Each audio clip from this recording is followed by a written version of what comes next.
application sawirada ku hagaajiyo waxa kamid ah sawirkan oo kale sawirkan waa kii gooriyaan ku qaada taleefankayga intaan edit gareyn ko ama hagaajin ko labaadna oo marka dambe aan hagaajiyo salaam alaykum social media marka isticmaalaysid qof walba waxa odhanaysaa wuxuu soo geliyaa wuxuu edit gareeyay waxa ugu quruxda badan oo badnaata sawirada iyo sidoo kale fiidiyoyada waxyaabaha ugu badan ama caqabada ugu badan dadka ugu qaar ku qabsatan waxa weeyaan in sawiradooda hagaajiyaan ama qurxiyaan qofku sawiradiisa waa hagaajin karaa oo bright-ka ku kordhin karaa ama iftiinka waxyaabaha waxaan karay laakiin dibka ugu badan wuxuu ka haystaa dadka waxyaabaha la dhaho ethnoska ama waxyaabaha la yiraahdo retouching oo yani in wajigaatiin nabar ku yaaleen kala nabaradana ka baabiisi wajigaaga aad kariti mid sima si galaan marka sawir aad ku dhufatid aad ka yaabto sawirkan waxaan isla qaabka ugu fiicneed baa loo qurxiyay marka maanta application-kan horteena ka muuqda magaciisa waxa la dhahaa Rimini waxaan idin ku tusi doonaa qaabka wajigaaga aad uga dhigi lahayd qaab smooth iyo waxaan idin leeyahay muuqaalkan daawan doonaa application-kan gudaha gali doonaa iyo qaabkan isticmaalno application-kan total sidiisa wuxuu ku shaqeeyaa internet haddii aadan haysan ma isticmaali kartaa oo shoocan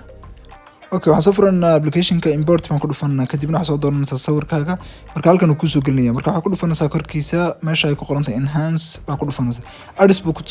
markuu dhamaado shaqadiisu qabsanaya marka isaga shaqadiisa dhamaysanaya kadib waa kan sawirkii haddaan soo zoom garayno dee tusaale waa sidaas oo kale marka waxaad taabanaysaa calaamadda download-ka kadib save baad leedahay adis kale kuu saray adiskaas markuu dhamaado isna sawirku wuxuu ku dhacayaa gallery-gaaga haddii marka aan rabno loogada halkaa ka muuqato Rimini ay ku qoran tahay inaan ka tirtirno waxaan teganaa taleefankeena qaybtiisa edit-ka kadibna waa crop garaynaa intaas sidaas aynu ka baxsaa marka iyada farsamada uma ka jari kartaa qaab kale male. Assalaamu calaykum.